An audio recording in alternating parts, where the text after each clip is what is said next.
Okay.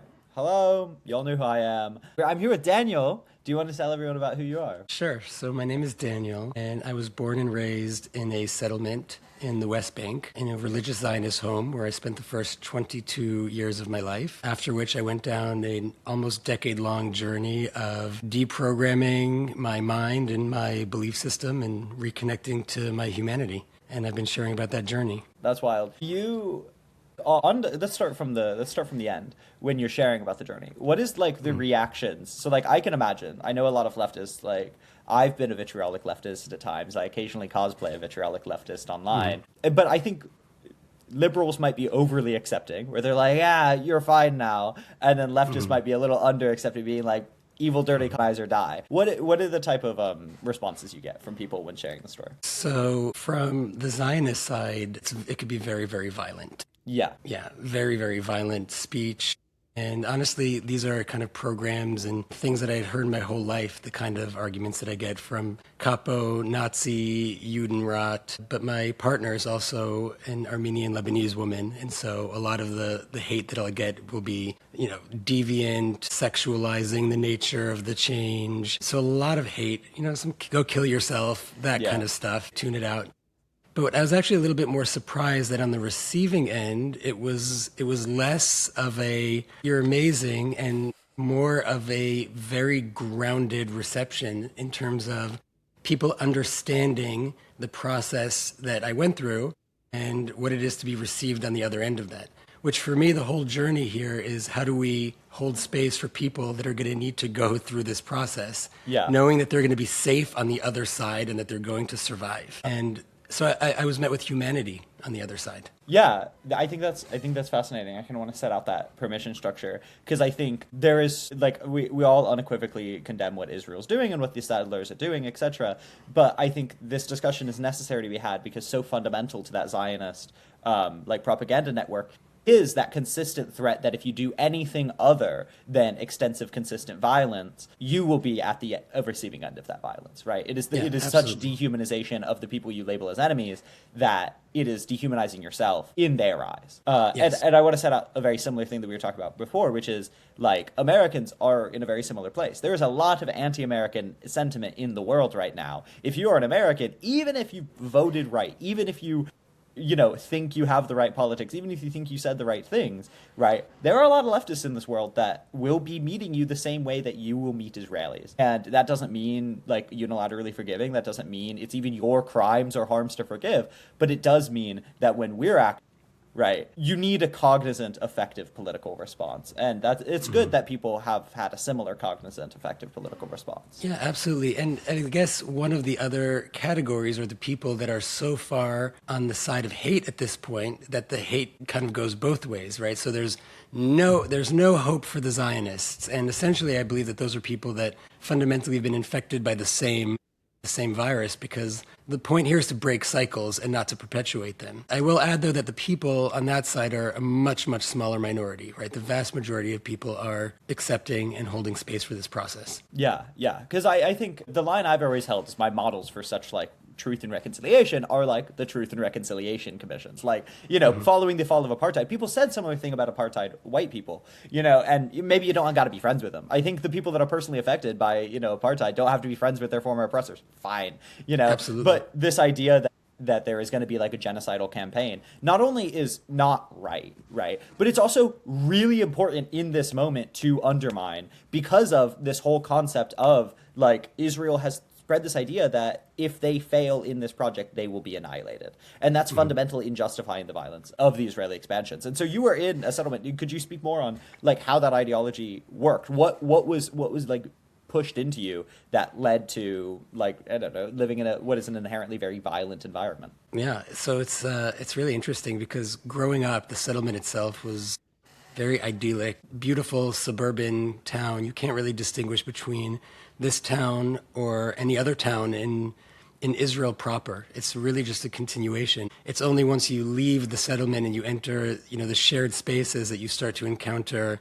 the Palestinians and everything there. But inside the settlement itself, it was a beautiful, idyllic suburb. You can't really even tell the difference. But the programming starts at a young age, and it really becomes completely intertwined with one's reality, right? So everything from, Palestinians don't exist, right? So for me, even the idea or the word Palestinian was actually foreign to me for many, many years. And even when it did come up, it was presented as, again, something, just a myth. So there are no Palestinian people. This is our land. This is the messianic biblical fulfillment of salvation. And then there are always going to be the undertones of death to the Arabs, right? Or just the regular dehumanization of whatever one might call every time there's an escalation, there are those undertones. But it's really woven into the systemic fabric of the other, of not being able to truly, truly see them and recognize them as people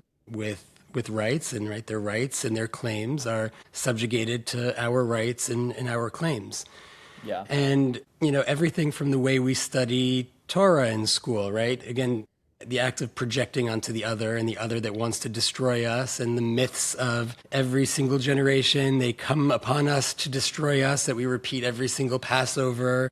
And so the themes of the holidays start becoming tied into the nationalist story. And then you could celebrate the holiday of Purim. And I know that there's a video circulating now of a synagogue with the Palestinian who is dropped from the ceiling, a doll of a Palestinian dropped from the ceiling, hanging, and everybody's cheering, because there are holidays in which we incorporate this idea of, hanging those that came to hang us 2,000 years ago. Yeah. And so these different kinds of aspects of nationalism start getting woven into every single strata of one's existence. And it could be religious, it could be secular. It really meets you it meets you where you're at, right? There's a different story and a different myth and a different level for every single aspect of society. But I think what you're saying is interesting, and I want to, once again, I always have an American context. I also have from my understanding of American Jewish communities, this is interesting because most Jewish people I know are not very religious. Most Jewish people I know, and I think this is a very common experience in America,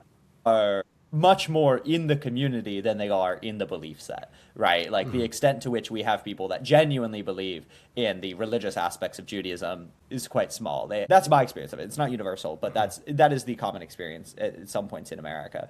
And then, the continuity I want to draw for Americans here is that intertwining of religion and nationality, and the way it's really, really difficult, even if you don't literally believe in the religion, or even if you have different religious beliefs, to separate those out. Like, when I'm making a lot of political critiques of people on the left or even on the right, I'm pointing to their ideology as Puritan, right? We're pointing to their ideology as, like coming from originally Christian ideology. The kind of niche example is, prefiguratism is a leftist belief, but that comes from old Christian beliefs, right? I think a lot of leftists kind of get caught up in the particular, the relationship between Israeli and Jewish nationalism. And I think there's interesting and fascinating things to be said about that. But I also don't think a lot of people are coming from an understanding of how related those are in America and in Europe of necessarily Christian values. And so what was your experience of that? How did secular Jewish people or secular Israelis or even non-Jewish Israelis that engaged in Israeli nationalism experience that? Well, I think that it's important to remember that Israel was founded as a secular state by secular people. I mean, atheists too, right? So these are people that fundamentally didn't believe in God, but certainly believed in using the myth of said God in order to justify the claims. And so, again, at the system level, it's a secular state, right? It was just as you go deeper into reading these things, the question was, what is the easiest national myth that we could use in order to hijack people to perpetuate the colonialism? And if I'm not mistaken, South Africa also had these kinds of ancient myths to justify it. And so the question was, what made the most sense for the colony based on it? And Palestine had a great story that could be hijacked, but it was still secular atheist Zionists that were pushing the movement. And so on that front, you can talk to different aspects of the nervous system, Jewish safety. That's where you can start talking about Holocaust programming. We didn't get to the Holocaust programming. And so that'll meet you on the level of survival as opposed to the level of spiritual salvation. And so that'll meet everyone, everywhere, all the time, right? We can't live with them. There are no innocents. They all want to they, right? So it's all about creating this giant amorphous they that doesn't even exist in reality, right? To point at a they like that, and then use that in order to justify anything and everything. Yeah. And then mainstream media, the news is blaring every single hour in Israel. All music stops. There's a little jingle, and every radio program starts playing the news, and, all the time. Yeah, I think I know it, like the Afrikaner movement of independence, allegedly, during apartheid South Africa, certainly had truly wild beliefs, right? The belief of Blood River, like they justified, and this is a piece of history that people that are lost, right? Is that fascists actually tend to they both co-opt and corrupt like religious beliefs. Like the Nazis were ostensibly Christian, but then the SS was quite pagan in a very weird way, in a way that it is purely instrumental. And you can go into different fascist movements and the relationship they had with religion. It is almost extensively purely instrumental, where there are some leaders that truly believe it, but it is very rarely the top guns, right? Like if we're talking Israel, Benjamin Netanyahu, probably not that religious of a Jewish person. Like, he doesn't believe much. Ben Gvir probably does. Right? That's my read on it. And so there's always this, like, second, like, similar, like, comparisons are difficult, but there is always this dynamic of you need someone who really believes the religion to make it genuine, but then you need someone that on the top can tell them to be quiet when they don't need to. And it's such a fascinating dynamic people are missing, and it's true in America as well, right? Like, we have, like, Stephen Miller probably really believes what you could effectively call the religion of American fascism. Donald Trump doesn't believe shit. Right. So there's consistently this dynamic of really hardline believers that need to be pushed and, prodded into the right places. And it's so interesting you say the mainstream media, because I think that's also something somewhat new. The dynamic of living, because we've had these colonies, right?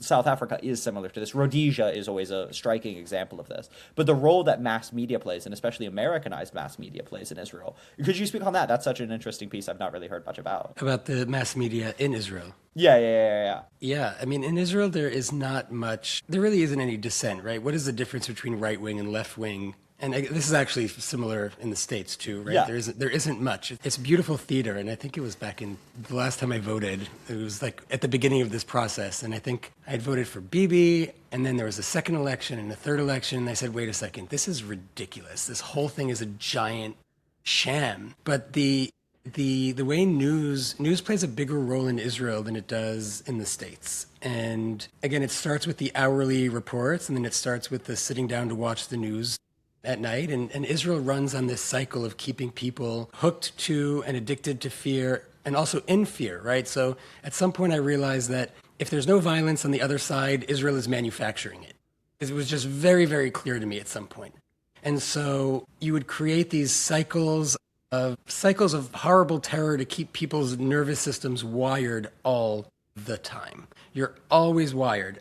The attack in Iran is imminent. It's been imminent since before I was born, right? But it never ends. And in Israel, it's something that's happening all of the time. So if you go to the news, you'll see it. And there's an aspect of the news in Israel that is also a little bit different than the States, where it's a lot more clearly propagandized, whereas even mainstream news articles read like an op-ed, essentially. And you could read that they're marketing to you. Right, there's an agenda, and they're trying to push a story to move things along. But it's really, really quite immersive. And I recently wrote about it, that I would go walk my dog at 6 or 7 o'clock at night, and you see every home with the blaring TV with the news playing. Oh my goodness. Yeah, so are you watching the news? BB's on. So it's a huge part of it.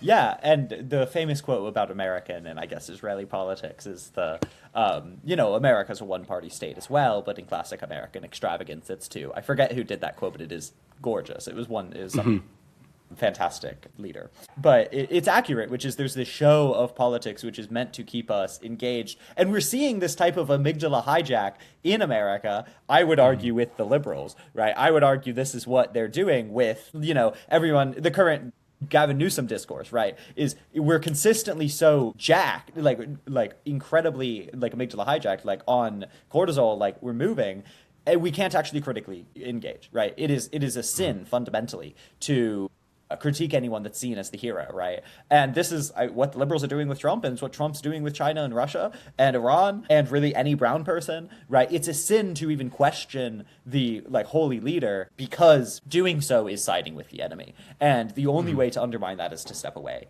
from the immediate cortisol. You can't engage with it, right? There's no way to go, well, brown people aren't actually evil, right? Because they'll always be able to find someone, right? You can't go, well, Iran's perfect, right? They're not. But that's not the point. That's not the discussion being had. And I think Americans, once again, I think a long continuity that I've been trying to push is the continuity that America has with Israel, because especially the right wing is so fascinated with drawing it as the distinct esoteric other. That's so interesting, and I would appreciate if Americans like actually learn from this. Tell me more about growing up in the settlement. Have other people you've known gone through a similar deconstruction process, and like, is there a point at which you said, okay, like I need to like take myself out of this community? So, interestingly enough, my first departure was from Rabbinic Judaism before Zionism. And, the subset of the group that we're in would be called Relgious Zionists. And so I later came to learn that the real religion was Zionism, and Judaism was actually just the stream or faction of Zionism, right?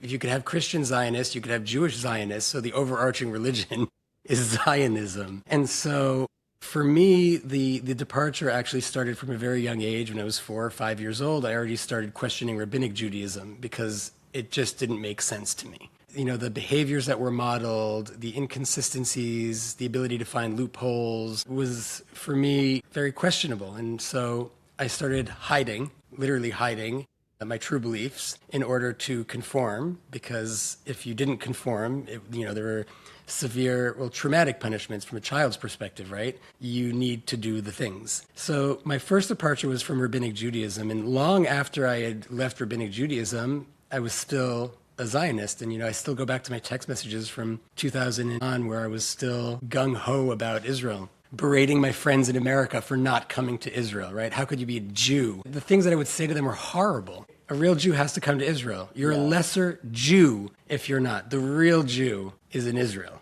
And so these are the kinds of things that I held on to for a long time. But the foundational cracks were observant Judaism. And so it took I had to leave my home. I had to kind of create that separation before I was able to start seeing. And I couldn't do it while I was still in it, while I was still close to my home. And that degree of separation is what allowed the cracks to start forming. Yeah. But when you're in it, you're in it. And I know very few people that have, you're in it. There is no other.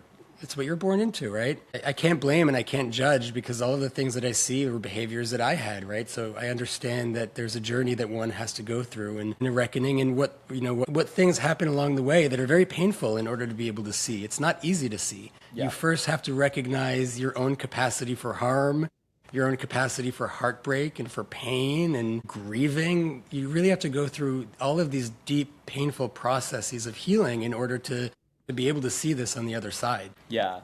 I think, once again, a lot of Americans don't understand this. Have you heard there's this bit about a Russian and American are talking to each other on a plane, and the American goes, "Oh my gosh, you're from Russia. I love your propaganda. Like, y'all have the best propaganda. It's amazing." And then the Russian goes back and goes, "Well, no, actually, y'all do." And then the American goes, like, "What are you talking about?"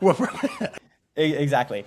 And there's this like literal just inability to know what you have been taught not to know. Right, like exactly. It is not possible, really, or not likely, or you're built against it to go against America. And when you do, you tend to end up recreating the structures that we were taught anyway. Like, this is a lot of the work that leftists have to do is undermining the structures that we were taught in the first place and recreating them in a blue or even a red sense.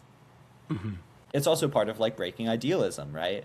Is everyone imagines that they would be the good Israeli. Everyone imagines that they would be the good cop. Everyone imagines that they would. You wouldn't, right? And I know that because you're an American and you're not the good American. You're not actually doing all the radical things that you would expect, like someone raised in Nazi Germany to do.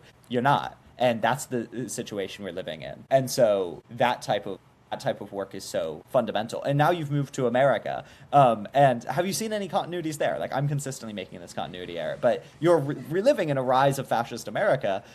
Do you have warnings for us for like seeing it? I mean, what we're seeing in Israel and Palestine it's the microcosm and the macrocosm, and it's going to spread everywhere because it's really the same process. Well, being in America, it's definitely easier here. America's so much bigger. There's so much more space. As far as I see it, I already see the end, right? The war has already been won. Now it's the question of how long it's going to take until we catch up and how much pain and darkness is going to happen until we get there. But there's something about America that there's a little bit more spaciousness, at least for me anyway. In Israel, there is no escape. There is no escape. It's too small. It's its own. I mean, the way I understood Israel at some point, Israel is a prison. It's an open-air prison that has even more concentrated open-air prisons inside of it, right? It's not about blaming Israel and saying Israel is doing it and not doing it. Again, there are many branches to this, to the corporation. The corporation has many departments. It has a marketing department, it has a military, it has governance, it has all of these different things, and they're all connected. And so what is happening there is happening everywhere. And the same weapons are being exported, the same artificial intelligence, dystopian, drones that are going to run around and, it's not going to end. We use these things. We employ the biometrics against the Palestinians. We're trying to concentrate them into biometric concentration camps and putting them on a digital currency while the biometric drones are going to be flying overhead. This is literally what they're telling you they're doing and what exists in reality. And, growing up, I would start to see the implementation of these biometric systems. I used to see how they would stop Palestinians. And the first thing you do is you would take their ID and you would pick up your phone in order to capture their biometrics. So every time they wanted to move in and out of a certain location, Israel captured their biometrics. And then they started hooking it up to all the systems. At some point, I realized that they were doing that to the Israeli citizens too. Right? They were doing the same process, except for us, they gave it, sugar-coated names. And then these technologies and these systems and this infrastructure is being exported in order to take the same plan and do it everywhere. Yeah. And it's just a testing ground in a laboratory. Yeah, that's always the characterization, because once again, coming from an American perspective, the characterization I've always found most helpful is it's a laboratory, and it's where the contradictions of colonial capitalism come to a head, right? It's the core fundamental to it. And so I think people get lost when they think Israel's that special, when it's actually in direct continuity of American colonialism, Western colonialism, and it will come back to us. Like Palantir has a deal with the IDF. The IDF is training ICE. ICE is using Palantir, right? They're all working together. They're all very much in lockstep. And I've always heard that the most accurate characterization I found is it's a military base in a Western military base in the Middle East. And that's how Kissinger saw it, right? Henry Kissinger, he was like, it is there for us to fuck up the Arab countries, right? And we'll do what we need instrumentally to do so. And that's like when it seems military, because you're there for a military purpose, right? Israel doesn't really have an industry. What are they making, right? Cutting down olive trees? Their industry is military. Their industry is supporting the American empire. Their economy doesn't really make sense. That's why we see these headlines every other year or something where it's like the Israeli economy is failing. Is it? I mean, I don't know. Mm-hmm. I'd be intrigued. I don't think it can, because it never produced anything other than the tools of oppression that we need to do so.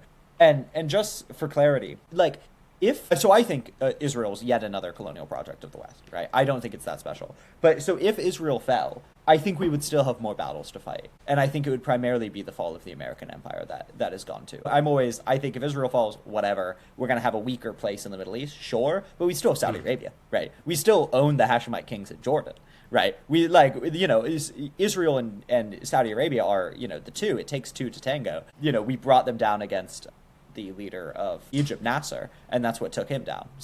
But I do think you point to this difference between America and Israel, which is America's huge. And there are actually people here that actually have a distinctive culture, right? We are a diverse nation of diverse nations, really. That's the black nationalist ideology is. We have the black nation and the occupied indigenous nations. We have Hawaiians and Puerto Ricans and a lot of immigrant, Asian people, which is something Israel kind of pretends to have, right, with the large, diverse diaspora. But, which I would be intrigued what you think of that myth. Is there an experience of diversity in Israel, or is it like how whiteness is overwhelming in America and it erases the differences? This is such a good question, and I honestly think that this is going to be one of the points that I get the most hate on, honestly. I think it's incredibly It's not diverse, not fundamentally. You know, one of the things that I started noticing growing up is that Israel looks like every other Western capitalist country I've ever been to. But everybody would tell me growing up that we're a light unto the nations and we're trying to create something special and amazing here. And I would start asking myself, then, why are taxes so high? Why are our politicians all the same? Why does it look why does it have no soul? And the aspects of it, by the way, that do have soul are the ancient aspects that precede 1948. And so I started realizing that it's just another Western country. And so the diversity might appear in, you know, certain aspects of what culture somebody comes from, but the entire identity of Israel was created around creating a new Jew. And the new Jew had a certain kind of look, belief system. A lot of it was obviously based around the military and militarization and military identity. Those are the real aspects of Israeli culture and Israeli identity, right? Music nowadays is not particularly unique, right? Music is, for the most part, the same kind of pop.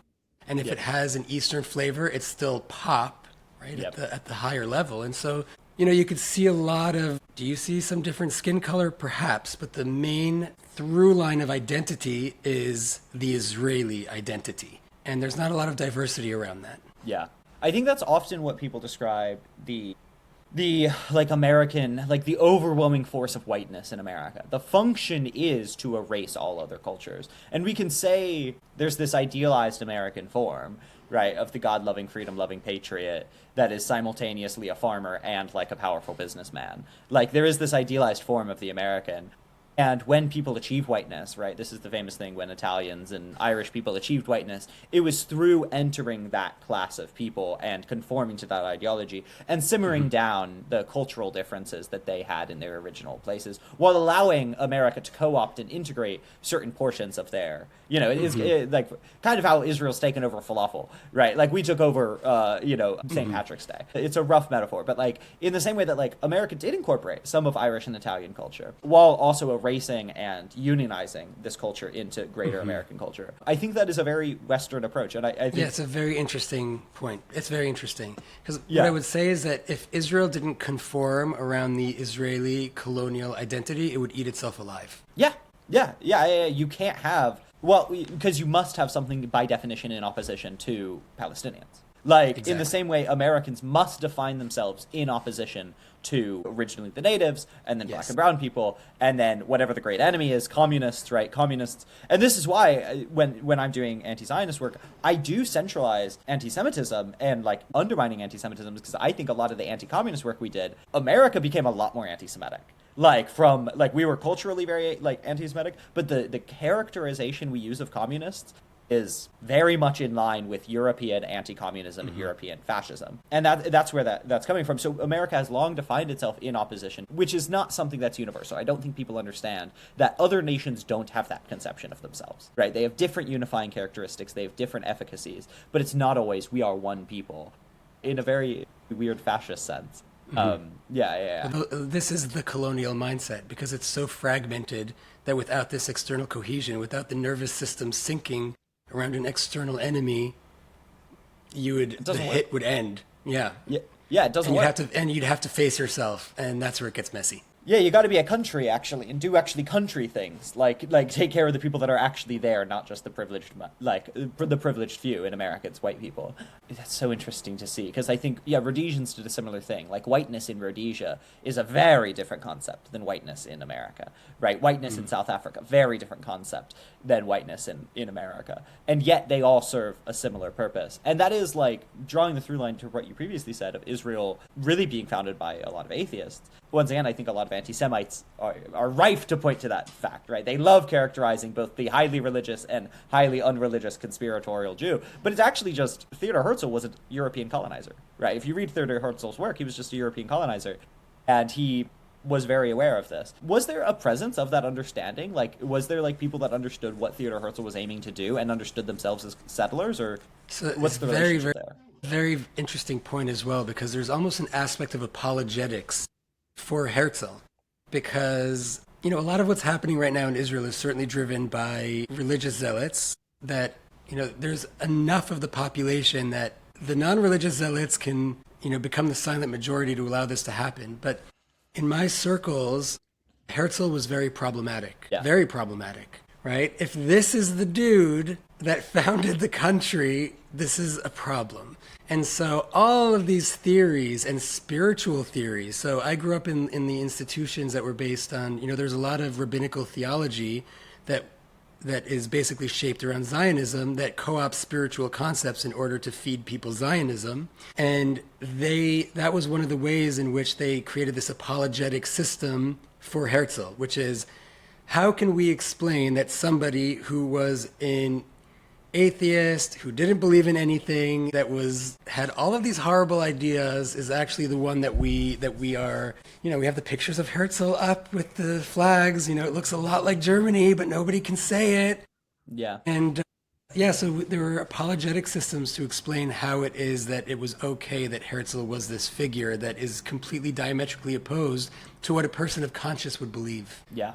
Yeah, I think this is the necessary, some might say, dialectic between like the colonial ideology and then the ideology of running a colony. Like, you have to have a certain ideology of like how to found and maintain an actual colony, and that needs to be said in quite frank terms about what you're doing. But then you need this mass of people that actually believe the thing you need them to believe, right? Mm-hmm. So in America, we had very shrewd, very effective people that didn't believe much, and just said, oh, I want people to believe a certain thing so that they're helpful. And that's such an interesting thing to see. I think that is very much the positionality that Herzl and Rhodes and, Washington at certain points had, which is, I'm going to be the architect of this, right? And then people fall within different pieces of that architecture.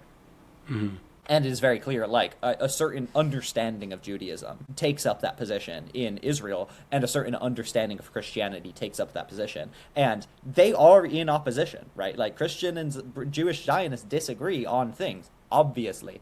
But the architecture of that society means that they can't, right? The maintenance of the society means that what is overwhelmingly powerful is the maintenance of the institution. And were there Christian Zionists around you? What did they have to say about, like, American Christian Zionists? I mean, short answer is yes, but I was mainly exposed to them because I come from a family that's deeply involved in the Zionist world. And the deeper you get into the Zionist world, the more exposure you have to Christian Zionists. And so in my universe, there was an interaction and an understanding that one way to put it is getting in bed with these people, right? Yeah. Because we want their money and we want their resources. And so we're willing to smile and shake hands and write the pamphlets and the manifestos or whatever it is, make the speeches together, take the pictures in order to get access to their resources with the knowledge that, from our perspective, that obviously the whole biblical theology is not going to play out as written, literally, so we might as well take their money and do what we need to do with it. Yeah. And that's what I was exposed to, and that was kind of my understanding, because I would ask these questions too, even as a teenager, right? Okay, if these people truly believe what they say they believe, how is it that we're doing this? It doesn't make any sense. Don't we have any sense of just, I don't know if it's common decency, but self-respect is actually a good way to put it. Don't we have any self-respect? Why would we do this? However, that's also overridden because getting access to the resources is a lot more important than doing that. And it was only later that I actually understood that the aspect of getting into bed with them is happening at higher levels, right? Which is we actually have the shared goal. Yeah, you're not actually. This is the thing that's often that's how you synthesize the dialectics, I might say. Like, that is actually what's happening. Is the very pragmatic, or maybe if we said there are disparate ideologies that are very useful to a colonial project between the business people and the religious zealots. Like, it's what we did with Puritanism in America, right? Really, American colonialism was about making European colonizers a shit ton of money. The Puritans were very helpful in doing so, and they got along because the really religious zealots said, okay, this is a tactical compromise, and the people in between said, oh, you could believe that, I guess, like, fine, whatever. Because Christian Zionists believe a similar thing. There is this, and this is the split we're seeing in America right now, is I would say the America First movement, they're taking up this evangelical space of Christian Zionists who are saying, wait, fuck, this doesn't make sense, right? I need to go further into my ideology, and they're saying this isn't tactical anymore. This productive ideology is kind of biting us in the ass, or biting the colonizers in the ass. But that's so interesting because I'm exposed to Christian Zionism a lot more in America. My experience is a lot more of evangelicals who are deeply anti-Semitic, right? They want the Jews to go to Israel so that they will die, right? That is the belief of American evangelicals. And it is wild for them to verbatim say that, but very often they don't explicitly come out and say that we're the friends of Jewish people, and that's because they have, religious Zionists, Jewish Zionists on their side pushing it. Yeah, have you seen this in America? Your experience in America, have you seen, interact with Christian Zionists that have had a similarly vitriolic relationship with your experience? I would be intrigued. It's also interesting. I've encountered them, and there's always a certain kind of friendliness and a certain kind of smile and a certain kind of mask that I can perceive with the people that hold these belief systems. And I've also been encountering people that are also emerging and coming out of it, right? Because obviously the contradiction between the true teachings of Christ and Christian Zionism are so glaring that people are going to be going down the same journey, right? What was I a part of? What was I contributing to this whole time? So I've definitely had interactions with them. Even growing up, I could always perceive that mask, which was different than the mask of, different kinds of Christians, right? Everyone on their journey. But the Christian Zionist world, I could perceive the mask. I understood that there was a transaction that was happening here, that there was something going on beneath the surface. And on the other side of this now, I'm also meeting the people who are doing the work to see the truth for themselves and what that looks like. Yeah. And what that feels like in the interaction with them. Yeah. I've always found that interesting because I've been around people that are deconstructing Christianity and deconstructing evangelical Christianity. And they always have a very different relationship with evangelical Christianity than I do. I was not raised evangelical. I do not have religious trauma with evangelism. So I always look at it from its political purpose, right? I'm like, oh, this is obviously part of American fascism, right? Like, this is being used. We need to abolish American fascism to abolish it. They have a much more antagonistic relationship with the belief itself, right? They think that it is the belief that is being harmed. And I'm like, I don't know. Like, they're, everyone on a different journey. But my focus has always been the system that used that belief and instrumentalized it. Mm-hmm. Like, I have a great respect. Like, this is my relationship with Judaism as well. Is like, I have a great respect for the religion as a whole because it has always been a religion of minorities in the context I've been in, which is similar to to how I interact with Muslims, tends to make very revolutionary, liberatory ideologies. But when that becomes the dominant instrumental force for colonies, it becomes very unfortunate. So that's that's so interesting. I don't think I have any other specific questions. Yeah, you ask great questions, and it's you're doing really beautiful work. Thank you. There are a series of people I fight with, right? These leftists that are super interested in making Israel the singular villain, right? I'm really disinterested in that because it recreates anti-Semitic things that I think Nick Fuentes can come in and go, yeah, you're right. Yeah, Israel's evil. I'm perfect, I think there's actually very few people that go, oh, it's Judaism, unless they're literally like American first people. But the most dangerous and most prevalent I've seen is Americans that don't get the this isn't America people. Yeah, the fuck it is, right? Mm-hmm. Yeah, the fuck it is America. Do you want to do a cute little plug for, what do you do? What do you want people to go to? Where can people find you? Where can people find me? Well, you can find me on Substack, where I'm sharing my writings and musings on this entire process and how I got here. You could follow me on Instagram, and hopefully over the next couple of days, I'm going to be taking a collection of essays and putting it on Amazon, where I hope the message and the story will be able to reach more people who want to buy it there. Stunning. Fantastic. Yeah. All right.